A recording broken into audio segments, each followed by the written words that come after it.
এক সময় আমরা ছোট ছিলাম। এলাকার সবাই মিলে সারাদিন একসাথে খেলতাম। সন্ধ্যায় কারেন্ট গেলেও দৌড়ে বের হয়ে যেতাম।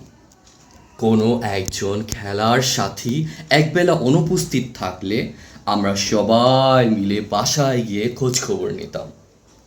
কেউ কোনো অসুবিধায় পড়লে বা অসুস্থ থাকলে খুব মন খারাপ হতো, কষ্ট পেতাম।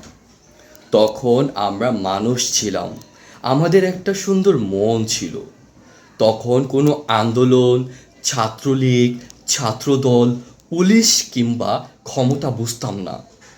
তারপর একদিন আমরা বড় হয়ে গেলাম, এত বড় হয়ে গেলাম যে ধর্মের আগে, দলের আগে, আন্দোলনের আগে, ছাত্রলীগ, ছাত্রদল বা পুলিশের আগে আমরা যে মানুষ সেটাই ভুলে যেতাম বা সেটাই ভুলে যেতে বসলাম। আল্লাহর দোহাই লাগে, মানুষ হয়ে মানুষ মারবেন না। হোক সে আন্দোলনকারী, হোক সে পুলিশ, হোক সে ছাত্রলীগ বা ছাত্রদল, যেই হোক না কেন, সবার উপরে মানুষ সত্য, তাহার উপরে নাই।